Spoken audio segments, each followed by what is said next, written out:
খুবটাং পুনৰবাৰ স্বাগতম জনাইছো মোৰ ইউটিউব চেনেল চাও সঞ্জীৱ বৰগোহাঁইলৈ। আজি মোৰ হাতত এখন চিঠি আহি পৰিছে আৰু এই চিঠিখন পঠিয়াইছে অসমৰ এগৰাকী জনপ্ৰিয় অভিনেত্ৰী নয়ন নীলিম দাৰ প্ৰাক্তন প্ৰেমিকা। আপোনালোক সকলোৱে হয়তো গম পায় শ্যামন্তিকা শৰ্মাই। হয়, ঠিকেই শুনিছে, শ্যামন্তিকা শৰ্মাই মোলৈ লিখি পঠিয়াইছে এখন চিঠি নয়ন নীলিম দাৰ কাৰণে। আৰু তেন্তে দেৰি নকৰি আহক আৰম্ভ কৰো শ্যামন্তিকা শৰ্মাৰ আজিৰ এই চিঠিখন। মৰমৰ নয়ন, কেনে আছা?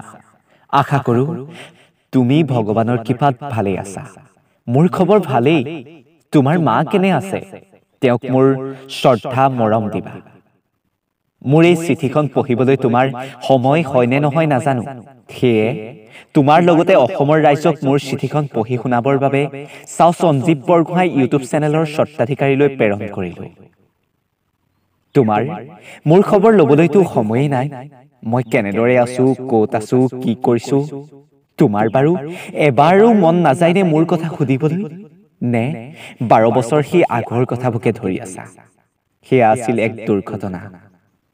তাত যে মোৰ কোনো ধৰণৰ ভুল নাছিল। সময়ক সাক্ষী কৰি মই বাধ্য আছিলো। কিন্তু মোৰ মন তেতিয়াই তোমাকেই সঁপি দিছিলো। তোমাৰ মোৰ প্ৰতি এতিয়া কেনে ভাৱ সেয়া মই নাজানো। মোৰ কিন্তু তোমাৰ প্ৰতি এতিয়াও অযুত মৰম ভাল পোৱা সেই আগৰ দৰেই। শুনিছো বহাগত হেনো তোমাৰ বিয়া। কথাটো শুনি এক মুহূৰ্তৰ বাবে হলেও মোৰ মূৰত সৰগ ভাগি পৰাৰ দৰে হৈছিল।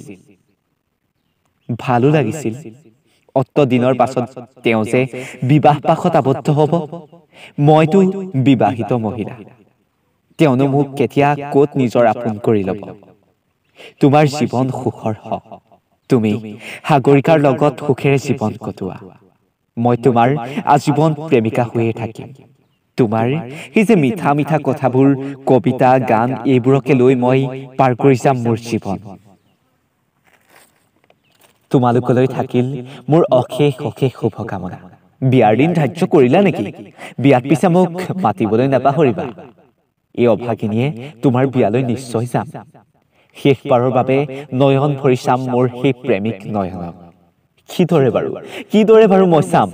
তোমাৰ হাতৰ বৰমাল্য যেতিয়া তুমি বেলেগক প্ৰদান কৰিবা, হয়তো নোৱাৰিম চাব। তুমি বাৰু এই অভাগিনীক ক্ষমা কৰি দিবা নেকি? তোমাৰ নিস্বাৰ্থ প্ৰেমত মোক উটি যাবলৈ আকৌ এবাৰ সুযোগ দিবা নেকি? কোৱা নয়ন, কোৱা। তোমাৰ নিস্বাৰ্থ প্ৰেমত মোক উঠি যাবলৈ দিবা নেকি? তোমাৰ হাতৰ বৰমাল্য মোৰ ডিঙিত দিব পাৰিবানে তুমি? পইছে আজিও তোমাৰ প্ৰেমত ব্যাকুল। তুমি যদি পাৰা মোৰ এই প্ৰস্তাৱ গ্ৰহণ কৰা। নহলে হয়তো এই অভাগিনীয়ে অকলশৰেই পাৰ কৰিব লাগিব জীৱনৰ বাকী থকা সময়বোৰ। যদি পাৰা মোৰ চিঠিৰ উত্তৰ দিবা। তোমাৰ উত্তৰৰ বাবে মই বাট চাই ৰম।